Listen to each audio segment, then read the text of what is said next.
AbbVie is buying Apogee for $10 billion to bolster its immunology and respiratory portfolio. We'll dig into the deal on this week's BioCentury This Week podcast. Plus, a reversal at FDA for uniQure puts natural history controls back in play for rare neuro. We'll discuss that and other recent reversals of FDA decisions. And we'll also discuss the world's first CAR T-cell therapy product approved for solid tumors.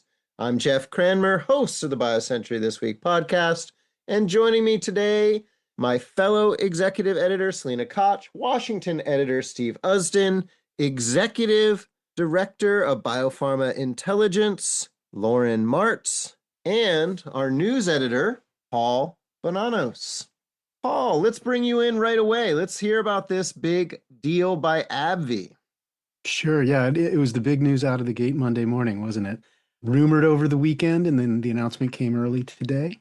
It's the latest large deal for AbbVie. You may remember that the company had two big deals in late 2023. We had Immunogen, buying Immunogen in cancer, and Cerevel in neuroscience. They've done a few smaller deals since then, a couple in the 10-figure range. You may remember Capstan last year. And now here's an 11-digit takeout, actually even a little bigger than Immunogen or Cerevel. It's $10.9 billion, and it's in immunology, which is AbbVie's biggest therapeutic area in terms of revenue right now. So the company they're buying is Apogee, as you said, formed in 2022. It's a very quick turnaround. Apogee specializes in optimized biologics. The targets are usually familiar. They're engineered with half-life extension technology to enable less frequent dosing, and some patients will prefer that. Their pipeline has a few programs. The most advanced is in atopic dermatitis. It's called zumilokibart. AbbVie said that, that's where most of the value is in this deal. Zumi, we'll stick with that name, had some phase 2 data recently suggesting it can be competitive with other drugs in atopic dermatitis. Most directly within the IL-13 class, it would compete with Ebglyss, that's lebrikizumab from Lilly. There's also the big one in this area is Dupixent, different target, IL-4, from Sanofi and Regeneron. That's now a blockbuster many times over. And Ebglyss and Dupixent are generally administered every 2 to 4 weeks. Apogee's is more like every 3 months. So there's a dosing advantage that usually leads to patient preferences, adherence advantages, that sort of thing.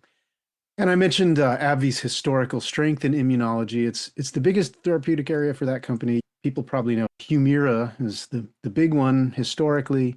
It now has biosimilar competition, but it was one of the best-selling drugs ever. And AbbVie has done a good job, I think, of replacing that drug's lost revenue with two others, Skyrizi and Rinvoq. Rinvoq is approved for atopic dermatitis. So Apogee kind of lines up to be a next generation drug in that area. And it may expand into other immunological indications as well. It's clearly a fit. What else are they getting in this deal, Paul? Well, I said most of the value was in Zumi, but AbbVie ascribes some value to a combo program, APG 273. It's a combo that actually includes Zumi along with an anti-TSLP therapy. And AbbVie specifically says they'll move it forward in asthma. Apogee had been developing it in COPD as well. So that's another component, yes. And who are the backers of Apogee? Oh, right. So it's worth mentioning, this is a win certainly for Apogee's team, but also for the founding investors. Fairmount Funds and Venrock came in at the very beginning in 2022. And Apogee kind of grew up in Fairmount's incubator, which is called Paragon Therapeutics. Mm-hmm. You may recognize some other companies that have come out of it. Corsana, we've written about fairly recently. Jade, Crescent, Spire, Oruka are their names. The pattern there, interestingly, those 5 that I just named all went public via reverse mergers. And I think Apogee is the only one that did a traditional IPO. It went first in 2023. Anyway, Fairmount and Venrock, as of the April proxy statement I saw, are still among the biggest shareholders with more than 20% combined. So on a $10.9 billion takeout, this is a big return for both of them. So good for them. All right, and good for biotech. Another $10 billion deal. Earlier this month, we had GSK paying close to $11 billion for Nuvalent, and that was the third and largest M&A deal under GSK's new CEO, Luke Meals. Well, thanks for that, Paul. Always appreciate your deals report. They come out early every week, and look forward to reading this week's. Let's turn over to what's happening with FDA. I'll bring in Selena and Steve now. We've seen a few reversals. Moderna got its advisory committee meeting on Thursday. uniQure got some good news. REGENXBIO also some news. Let's start with uniQure, Selena. Sure. Thanks, Jeff. Maybe let's start with why the uniQure case was so high profile. I think there are two major reasons. One is just that Huntington's disease is becoming such an interesting and growing area of interest for drug developers that I think there's just a lot of people out there, companies, investors, looking to see what the regulatory path is going to look like. Second, the therapy, AMT-130, is almost a poster child for the kind of program where you would hope and expect FDA to consider a flexible, accelerated approach, meaning it checks not like one box, but many. So some of those are, right? Huntington's is very severe. It's a fatal disease ultimately with no disease-modifying therapy. So unmet need, very high. It's also rare. So trial recruitment is already challenging, but then when you layer on top of that the nature of the treatment being a gene therapy that's delivered through a brain surgery, right? So an invasive procedure that's especially hard to placebo control. And it goes on top of that, Huntington's is an indication with relatively strong natural history data set to draw from. So that makes that external control strategy sort of more plausible than it might be other places. And finally, well, here we have a company claiming a large effect size compared to that natural history. So it reported, because last September, a 75% slowing of disease progression on, I'll spare you the long acronym, but the standard sort of composite scale used in Huntington's trials. So basically, the stakes are pretty high. They go beyond uniQure. And I think a lot of people were just looking at it like, well, if FDA doesn't accept a flexible sort of path to submission for this program, what's the confidence that other companies that maybe check fewer boxes will get that kind of flexibility? And there's also an element of this that FDA had encouraged the company, right, in the past to pursue an approach based on a natural history comparator, and that was reversed under new leadership at FDA, in particular by Vinay Prasad and the staff that he put in underneath him at CBER. Yeah, there was like momentum building, it had seemed. There was an RMAT designation, I think mid-2024, followed by an announcement by the company that they had aligned with FDA on a path that would allow them to not have to go through, phase 3, submit phase 1-2 data compared to that natural history. Then September of last year, we got those data, and it was quite a large effect size. But by November, FDA had reversed course. There were more meetings. Then in March of this year, the agency was asking for a sham surgery as a control, so a new trial with a sham surgery control, which raised, ethical issues in the patient community, and also with some people saying, well, I don't know if I want to be in that trial. Like, it makes recruitment harder. So fast forward, where are we now? Right. So now we're in a situation where it looks like the company can submit a BLA. So it intends to submit a BLA this year in the third quarter for an accelerated approval. So Steve, Moderna up before what's now become rare, an advisory committee. And then we had news out of REGENXBIO today as well. I know you've been tracking all of this. What else do you want to highlight as being among sort of biggest reversals that we've seen at FDA so far? The way I look at it, I don't know if reversals, the way I look at it, the way I look at it is kind of reversion to the mean. It's there you go. Putting things back on the track that they would have been on and that they were on before Marty Makary and Vinay Prasad took over FDA and took it on in a very different way. So one of the stories that I wrote last week that's interesting also about this kind of reversion to the mean is about a Sanofi drug called Tzield. The whole story is it's too complicated to explain here. You really have to go and read my story. But here's the short form of it. Tzield was already approved, has been approved for other indications. McCary picked an expanded indication to slow the progression of type 1 diabetes for the first cohort of the Commissioner's National Priority Voucher Program. McCary said many times that selections for the CNPVs were based on recommendations from FDA staff. He also said many times that political appointees never overruled staff on regulatory decisions under him. But I found a memo from acting CDER director Mike Davis. Mike Davis was made acting CDER director after McCary resigned. So Mike Davis's memo lays out a very different story. First, he says neither Sanofi nor FDA staff asked for the CNPV designation. So McCary's statement that all of these designations came from staff, at least in this case, weren't true. More importantly, Davis's predecessor, Tracy Beth Hoag, overruled staff at least 3 times to either quash or delay approval of this expanded indication for Tzield. Hoag was a political appointee. She didn't have the medical background or scientific credibility to personally make decisions about a product like Tzield, and she made unilateral decisions without providing any written justifications. That's what Davis's memo showed. This is really a violation of FDA's rules, and I think even more important, it's a terrible practice. So, if you have political staff derailing a medicine that FDA officials, that FDA staff believe could help type 1 diabetes patients, who are mostly children and adolescents, stay off insulin longer, and not even writing down her reasons for doing that, shows a complete lack of accountability. So anyway, now it's been approved, and thanks to Davis's memo, we know how close it came to being held up and why.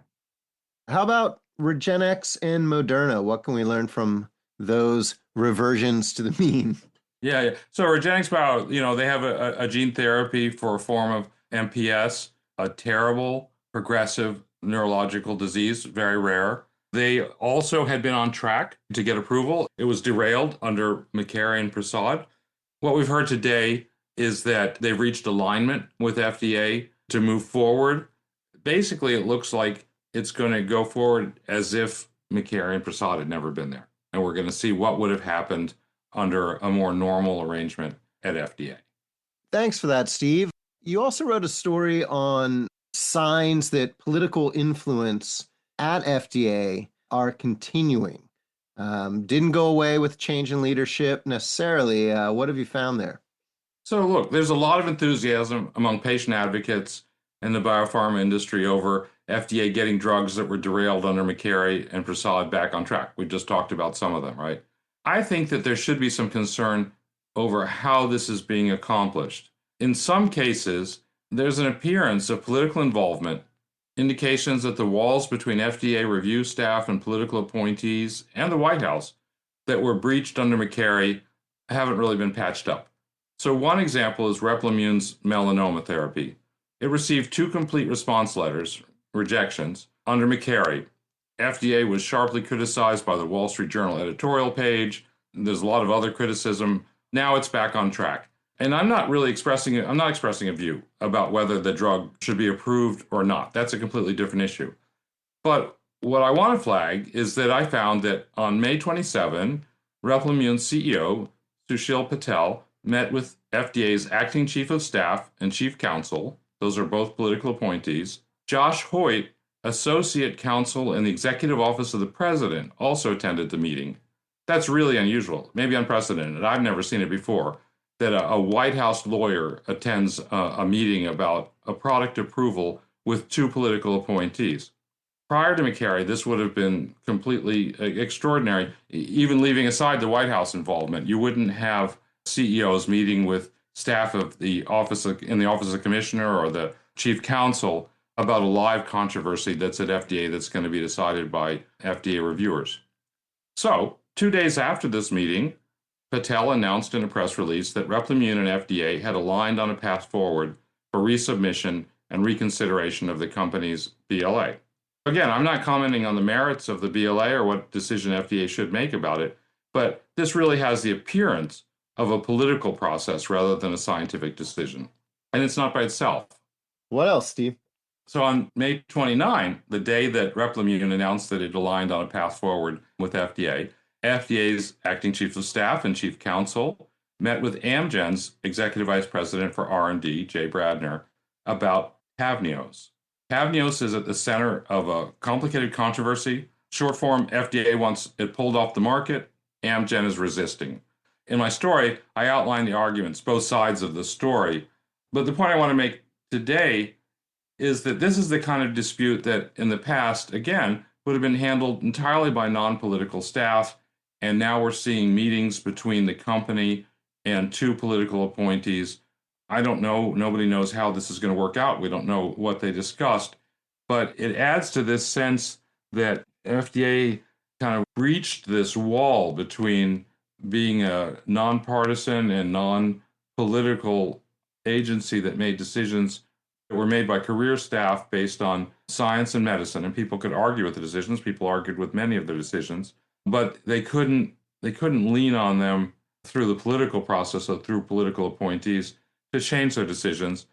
That's definitely what was happening under McCary. And it appears to be, at least there's an appearance that it's still happening under Acting Commissioner Diamantis. I think that the real issue is going to be what happens with the next commissioner when they appoint and the Senate confirms a permanent commissioner. One of the real things to look for will be whether we see this continuing involvement of political appointees in regulatory decisions about issues that are pending before the agency. Why do you think we're seeing it now? Is it something inherent in the way the Trump administration operates? Is it sort of this disruption of normal chain of command at FDA that's occurred over the past, 18 months, 12 months? Well, I think that there has been, I think it's a couple of things. One, I think that there's a recognition by the new acting leadership at FDA that there were a lot of things that were done under McCary that were bad for patients and that were bad for the biopharma industry. So there's a desire to clean up that mess as quickly as possible, to show that there's high-level interest among the political appointees at FDA in cleaning up the mess. So that may be one of the things that's motivating these meetings. There's also, I think, an issue that a lot of the staff who had been there for years and years, for decades in some case, were swept out by the Doge and by the things that happened in the aftermath of the Doge. So the institutional memory about the importance of maintaining a firewall between regulatory decisions and political appointees in the political process may have walked out the door with experienced people who left. And there's this kind of precedent that was set under McCary. So that's interesting, because when I was listening to you, I was wondering, okay, is this need to show right now that they're doing things to clean up the mess? Does that indicate that this might be a temporary situation, or is it longer lasting? Because earlier you had talked about FDA undergoing a reversion to the mean, like a process underway. Certainly doesn't sound like we're all the way back to normal yet. Do you think it's going to resolve itself, or what needs to be the path? Well, so we're not back to normal yet. Nobody knows what's going to happen. Look, we still have Robert F. Kennedy as the HHS secretary. We still have Donald Trump, who's got ideas about running government that are different from his predecessors, and they involve much more direct assertion of executive power over decisions that in the past were left to experts in career staff. I think it's too early to say. I think it's possible that a new commissioner will come in and have the will and the authority to re-erect these walls between the political appointees and the political process and regulatory decisions. What former commissioners have told me, they viewed their job as being a heat shield, between the political process and the and regulators. So it's not out of the question that could happen, but it's also not a certainty. All right. Thanks for that, Steve. Good question, Selena. We're going to take a quick break, and then we're going to come back. Lauren Martz is here to talk about a first in the world of CAR T cells. This episode of BioCentury This Week is brought to you by the 13th China Healthcare Summit, taking place November 2nd to 4th in Shanghai. Everyone has an opinion about China biotech, but there's a difference between reading about cross-border deals and seeing it for yourself. The 13th China Healthcare Summit brings you to Shanghai November 2nd to 4th for a first-hand look at China's innovation moment. Join BioCentury, Bay Helix, and Insights partner McKinsey & Company for a deep dive into China's biopharma ecosystem and meet the biotech leaders who are driving all the news flow. Sourcing innovation, building new cos, generating faster clinical data, reimagining your R&D strategy. For a dozen years, the China Healthcare Summit has gathered the right people to network and build business. Now it's your chance to be in the room. Join us in Shanghai this November. Opt into the tour of Suzhou and a visit to Shanghai Clinical Trial Centers. See it for yourself. Register at biocenturychinasummit.com. All right, we're back on the BioCentury This Week podcast. I'm Jeff Cranmer, host of the podcast and executive editor here at BioCentury. News out of China. CarsGen announced the approval of Satricel, the world's first CAR T-cell therapy for solid tumors. Here to talk about it is Lauren Martz. Lauren. Thanks, Jeff. Yeah, so I think this is noteworthy because it's the first approval for solid tumors. So this is just a big milestone that companies have been working toward for a long time. CarsGen's Satricel was approved as third-line therapy for gastric and GEJ-A cancers in China, as you mentioned, and this is targeting Claudin 18.2. So this is a hot target that we've seen emerge for gastric and related cancers in China, in Asia particularly, where these are pretty prevalent. Overall, an important milestone. I think it also tells us a few things about at least what this first generation of solid tumor CAR Ts is going to look like. And it's different from the heme CAR Ts that we already have on the market. This is not necessarily positioned as a cure, as something that's creating really long-term remissions for a huge percentage of patients with this disease. In the registrational trial in China, it did almost double progression-free survival, but you're talking about gains from, less than 2 months to less than 4 months in this group of patients, and response rates that are, 22%, I think, in that trial. So it's sort of a different bar, but a very important advance still for the modality and for this really difficult to treat cancer. Do you think that we're going to see them applying in the United States? And if they do, since this is an indication that's much more prevalent in Asia, do you think that there's a chance that FDA would accept China-only data, or are they going to have to do trials outside of China and the United States and other countries to be able to even file in the United States? I think those are great questions. I think this would be a great example of where FDA could accept China-only data because of the prevalence in China versus in the US. I don't know the answer to that question. The company hasn't said too much specifically about development in or for the US. They did say that the plan is to expand for other regions. But the trials that I've seen ongoing are within China. There are a couple of IITs for earlier lines of treatment where you may see better efficacy, better durability. And there's also a phase 1 study in pancreatic cancer. And IITs, investigator-initiated trials, right? Yes. Help us think through the risk-benefit a little bit. So if this is doubling the survival from less than 2 months to less than 4, that's just a very different situation than what we've seen with prior CARs. So if this is autologous, we all know about the manufacturing being very difficult. COGS are very high. The adverse events with CAR therapies are also formidable. They have to be managed. They can be severe. How do you, in that context, how do you think about the applicability of a CAR therapy like this? It's a good question. And I think the fact that, so first of all, we're talking about progression-free survival on the 2 to 3.5 month range. Overall survival in the intent to treat population was almost 8 months for the Satricel arm and 5.5 months for the physician's choice. So longer than those timelines, but still very short. So I think it's an unmet need situation. But yes, so complicating the risk benefit sort of equation is the fact that this therapy was also dosed up to 3 times in these patients, which also hasn't been typical of a heme autologous CAR T. And each time that it's dosed, it's given with the preconditioning regimen, which is something that adds toxicity. Cytokine release syndrome was seen in almost all of the patients. A high percentage of patients had grade 3 adverse events more broadly. So yeah, logistics, toxicity, those are really big factors in how and when this would be used. But again, very short survivals in the third line setting. And we don't know how this will look in the earlier lines of treatment, where we've seen with heme cancers much better results when patients are treated earlier and their T cells are healthier and things like that.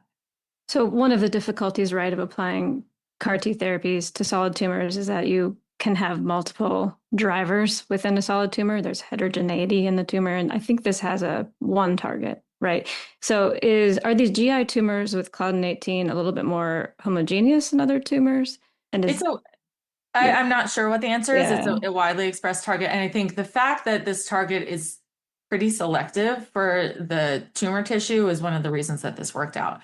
So something else that's interesting about this approval is the fact that a lot of the CAR T development activity that we're seeing in solid tumors has sort of fancy add-ons versus what we've seen in heme cancer. So they're armored, they're logic gated, it only works if you're hitting both targets, things like that, to sort of bring down the immunosuppressive tumor microenvironment barriers to these cells and make it more selective for the solid tumor cells, or potentially address heterogeneity with multiple targets. This is more simplified than those.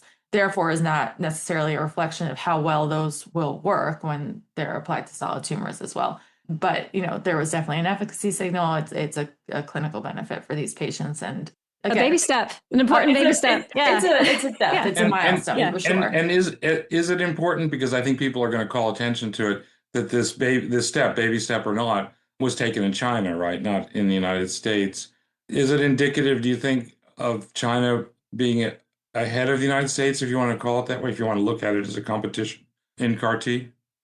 I think so. So a lot of the solid tumor CAR T cell studies that we've seen have been early stage trials in China, taking advantage of the IIT pathway. It's where a lot of the innovation is happening. I don't really have a response about, the fact that it was approved in China. But again, it's hard to find a solid tumor target where you could just target it simply without any kind of, as we talked about, the logic gating, things like that, to make it more selective for the tumor. So this has been a hot target, and it's one that happens to be for China prevalent cancer. So that has contributed as well. But I think it's the fact that you can do this testing of high risk, innovative new technologies and mechanisms, cell therapies in China, and the fact that we happen to have a target that's proving very interesting for cancers that are prevalent in the region as well.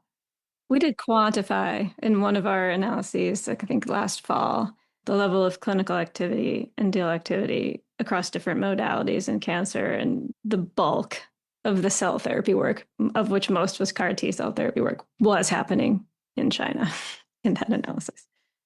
Yeah, that's not surprising. And also, one more note about this program is that it was approved with a modified preconditioning regimen. So I said there are no fancy elements to this particular CAR T cell therapy. That's not entirely true. They approved it with the standard preconditioning plus a low dose of paclitaxel, which is not generally used. So that it helps sort of penetrate the tumor stroma more than the traditional preconditioning, and maybe help the cells access the solid tumors better. Okay, and I'll drop a link to Lauren's story on this approval in the show notes, as well as Steve and Selena's coverage of the revisions to the mean. Steve, I'm going to go with that. It's a little longer than reversal, but we're all about getting it right. And of course, Paul's story on the big AbbVie deal. I'll be away next week. Stephen Hansen will be here to guide you through the latest in biotech. Thanks for tuning in. If you like what you're hearing, drop us a comment, give us a like, subscribe, and stay tuned later this week. I have the pleasure of speaking with Frank Zhang of Henri, the biggest deal maker in China right now. China's leading biotech. It's done a lot of NewCo deals, a lot of big partnerships with BMS, GSK, and it'll be a fun conversation. So that will be out on Thursday. Thanks for tuning in.